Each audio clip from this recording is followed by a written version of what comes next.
Berta. Selamat malam, salam sejahtera dan supel untuk Pak Mario. Terima kasih Mbak Berta. Saya cuma pengen curhat tentang kehidupan saya. Jadi semenjak SMA itu saya sering sendiri. Jadi temennya itu nggak mau berteman sama saya gitu loh Pak. Jadinya saya merasa sendiri mulu. Saya pengen curhat, cuman nggak ada temennya. Cuman ya untungnya saya That's okay. That's okay.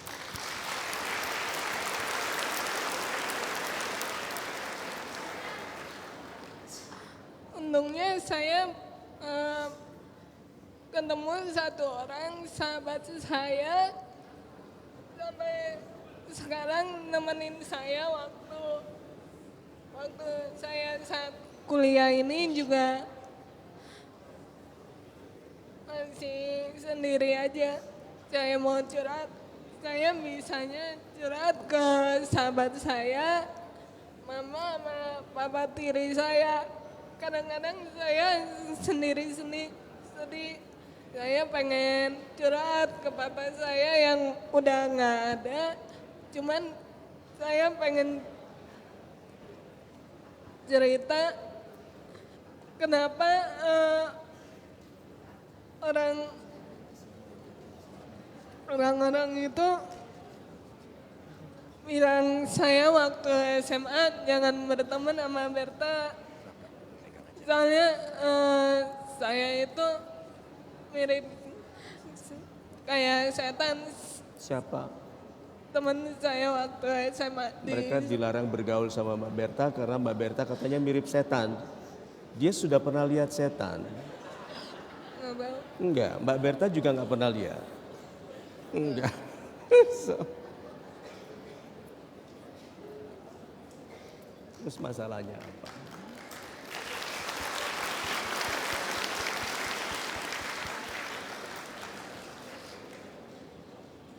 Masalah saya gimana saya cara menghadapin teman saya yang selalu begitu kepada saya.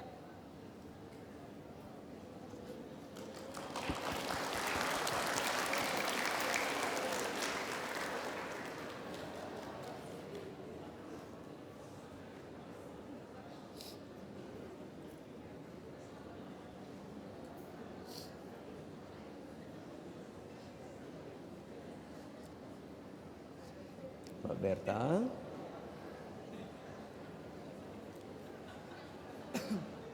Memang tidak mudah ya.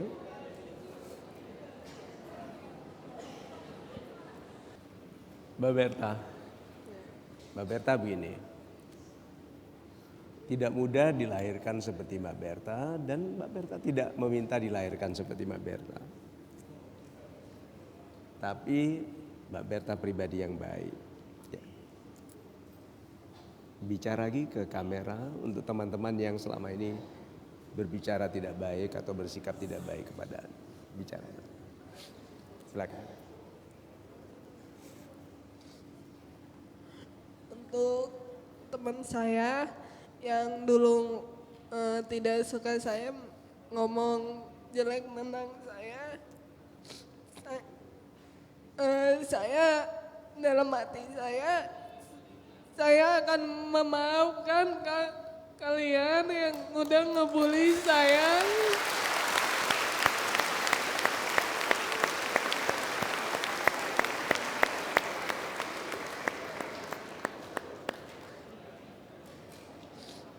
Sampaikan lagi apa pesannya? Mungkin saya nggak ada punya perasaan dendam ke kalian.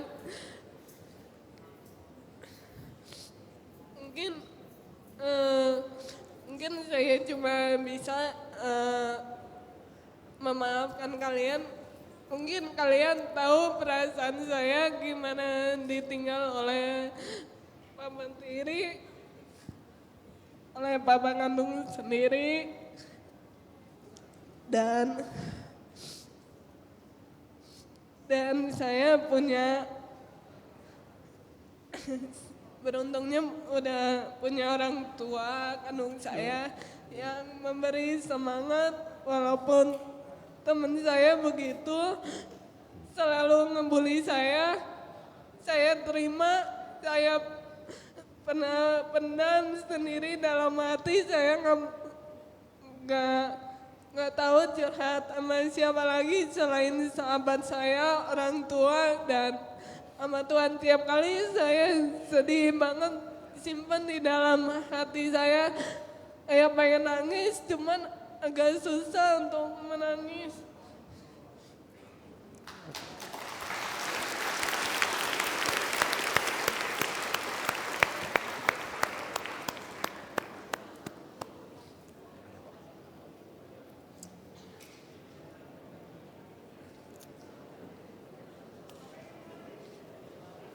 Tidak usah disembunyikan. Laki-laki yang menangis itu justru sangat gagah. Oke? So, sahabat-sahabat yang baik hatinya, lihat bagaimana kita kadang-kadang berlaku kejam sekali. Hanya karena kita dilahirkan lebih sempurna dari orang lain, lalu kita merasa punya hak untuk merendahkan orang yang kurang. Padahal nih, anak muda yang sedang berupaya membantu orang tua untuk meringankan beban ekonomi, dia sendiri yang sedang membiayai pendidikannya, yang ingin juga membahagiakan orang tua, dan adik kecintaan hati kita ini dilahirkan tahu dia tidak seindah orang lain secara fisik, tapi dia juga indah sekali secara jiwa. Bayangkan, dihina, dibully, direndahkan, dia pesannya di televisi nasional adalah aku memaafkan kalian.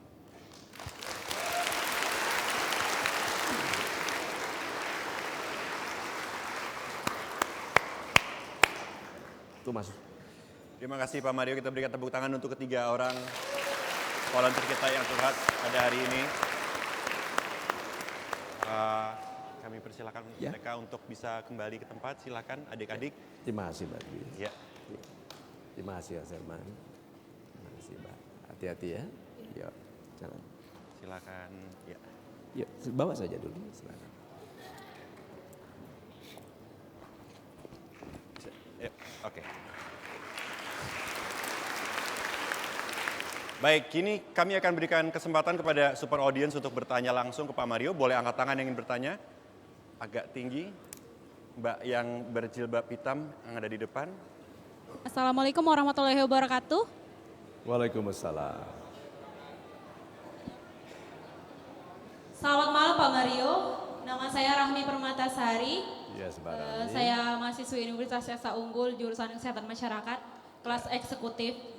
Saya mau bertanya, jadi bagaimana sih cara saya untuk menjalani kehidupan yang saya kan, jadi ceritanya saya sedang berada di kelas karyawan yang hanya memiliki waktu 2 hari saja kuliah.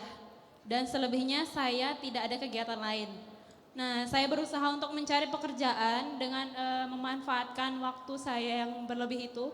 Namun orang tua saya tidak memberikan restu untuk saya bekerja dengan alasan dia takut lah, khawatir lah, dan sebagainya. Karena mungkin saya berada di kota besar kan, sebelumnya saya juga dari daerah Bengkulu. Nah jadi, tapi di satu sisi saya itu ingin sekali mempunyai kegiatan lain, maksudnya menjalani hari-hari dengan sesuatu yang bermanfaat. Nah saya sudah mencoba mencari pekerjaan ke sana kemari dan memang mungkin saya rasa karena ibu saya yang tidak merestui, jadi saya tinggal 1 langkah lagi tidak lulus, 1 langkah lagi tidak dapat. Jadi saran dari Bapak, saya harus bagaimana? Di satu sisi itu ibu saya, restu semuanya dari dia, tapi di sisi lain saya juga ingin melakukan sesuatu yang baik. Terima kasih. Terima kasih. Kita berikan tepuk tangan dulu. Adik-adik saya yang baik hatinya, pekerjaan. Oke, pekerjaan. Orang yang dapat pekerjaan bekerja. Anda tidak ingin bekerja sebetulnya. Anda itu ingin dapat uang. Ya toh? Bekerjanya ini ada 2. Anda itu yang dilarang oleh mama adalah dipekerjakan. Di kantor-kantor itu yang dilarang adalah di pekerjaan, bekerjanya tidak dilarang loh. Aha, berarti pekerjaan itu bisa dipekerjakan atau bekerja sendiri. Nah, sekarang ada 2 cara untuk mengetahui sumber rezeki. 1, sudah pernah enggak orang mengatakan terima kasih kepada Anda? Terima kasih, pernah. Kalau Anda mau tahu sumber rezeki, itu pada terima kasihnya orang. Terima kasih. Yuk perhatikan, Anda menerima terima kasih waktu Anda melakukan apa? Waktu Anda gambarkan wajahnya orang. Waktu Anda menyulamkan nama dia di sapu tangan. Lalu dibilang, terima kasih. Aha, waktu Anda buatkan logo perusahaan online dia. Waktu Anda kenalkan dia ke yang bisa beli. Terima kasih, di situ sumber rezeki. Jadi ada pasti yang Anda lakukan. Mau tahu yang kedua? Waktu orang memuji Anda. Waktu orang bilang, wow, hebat banget. Wow, cakep sekali. Satu lagi apa? Waktu orang mengatakan, untung ada Anda. Kalau orang mengatakan untung ada Anda, berarti Anda menguntungkan. Dan orang yang menguntungkan akan dibayar. Jadi kalau begitu jangan lama-lama galau tentang dilarang bekerja. Anda itu dilarang dipekerjakan. Bekerjanya sendiri tidak masalah. Begitu ya? Super sekali Pak Mario, terima kasih Pak. Pak Mario dan juga super audience, kadang buat kita tidak selalu mudah untuk bisa mendapatkan percaya diri karena kita sering sekali berfokus kepada kekurangan. Nah Pak Mario, bagaimana kalau kita sering merasa bahwa kita itu orang yang banyak sekali kekurangan padahal kita ingin menjadi seorang pribadi rebutan Pak? Super sekali. Adik-adik saya yang baik hatinya, yuk kita lihat meme kita berikut ini ya. Jika Anda menggunakan kelebihan Anda untuk keuntungan orang lain, mereka tidak akan memasalahkan kekurangan. Kalau Anda menguntungkan orang lain, kelebihannya yang tidak banyak digunakan untuk membuat orang lain senang, kekurangan Anda bukan masalah. Contohnya saja, Mike Tyson, apa kelebihannya? Bertinju, hebat sekali. Nah, apakah Anda akan ngebully dia kalau dia tidak bisa merenda atau tidak bisa nari balet? Enggak, itu loh maksudnya.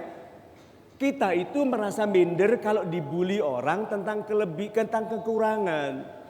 Sekarang tenaga untuk minder dihabiskan. Mbak Berta jangan dengarkan mereka lagi. Oke, berfokus pada yang Anda bisa kerjakan. Karena saya perhatikan nih, pekerjaan saya banyak sekali, pikiran saya banyak sekali, sehingga perasaan mau stres itu mudah. Tetapi caranya adalah, Tuhanku banyak sekali yang aku kerjakan, tapi tugasku menyelesaikan ini dulu. Katakan gini, Tuhanku aku tahu ini lambat, tapi yang penting aku selesaikan. Tahu kenapa? Tuhan memperpanjang waktu anak muda yang sibuk. Waktu itu kelihatannya 24 jam, panjangnya tidak sama. Orang-orang malas, penghayal, tidak melakukan apapun, waktunya cepat habis. Anak muda yang rajin kelihatannya 24 jam, tapi Tuhan begini, melarang matahari turun dulu. Kenapa? Dia belum selesai. Jalanan jangan macet dulu, dia harus lewat. Itu sebabnya Anda akan temui di masyarakat orang-orang muda yang dilakukannya banyak sekali. Lalu kita bertanya kapan dilakukannya? Karena waktunya sama. Tidak. Tuhan memanjangkan waktu bagi anak muda yang sibuk. Gitu. Super sekali Pak Mario, terima kasih Pak. Satu pertanyaan lagi Pak sebelum kita masuk ke jeda. Silakan. Satu masalah anak muda yang sering saya dengar adalah kadang kita tidak selalu bisa melawan rasa malas. Saya ingin bertanya Pak, bagaimana sewaktu Pak Mario muda dulu menghadapi persoalan itu? Saya mau tambahkan satu pengertian lagi, yuk kita buka meme-nya. Semakin sedikit Anda berbicara tentang kebaikan diri Anda sendiri, semakin banyak pujian dan kesyukuran orang lain terhadap Anda. Apakah Anda akan memuji orang yang sombong? Tidak. Kenapa? Kesibukannya memuji diri sendiri sudah banyak. Jadi orang yang sering berbicara tentang dirinya sendiri tidak lagi dipuji. Jadi kalau Anda melakukan sesuatu yang baik, kelebihan Anda tidak bicara, orang lain yang akan memuji. Oke, tetapi kalau Anda sudah menikah, kalau seperti saya sudah menikah, saya wajibkan Ibu Lina untuk memuji saya. Gitu. Saya kadang-kadang bilang gini, love, saya panggil Ibu Lina love. Gitu. Cinta. Ibu Lina panggil saya honey, madu karena manis. Nah, jadi saya bilang Ibu Lina, love, aku kok sudah lama nggak dipuji. Terus dia tanya, ya honeyku, mau dipuji apa? Terus saya bilang, puji kek, aku ini cakep atau apa? Lalu Ibu Lina bilang, iya honeyku memang cakep. Terus saya bilang, enggak kok, gitu. Lihat. So, sahabat-sahabat saya yang baik hatinya, kita semua butuh pujian. Kalau tidak dibeli orang lain, kita memuji diri sendiri. Tapi itu kerugian. Lebih baik diam. Kalau sekarang Anda melakukan sesuatu yang baik dan ada kebutuhan untuk dipuji, dialihkan menjadi rasa syukur. Tuhan, terima kasih telah Engkau izinkan aku mampu melakukan ini. Itu. Super sekali Pak Mario, terima kasih Pak. Kita jeda sejenak Pak Mario. Baiklah pemirsa, tetaplah bersama kami tentunya di Mario Teguh Super Show.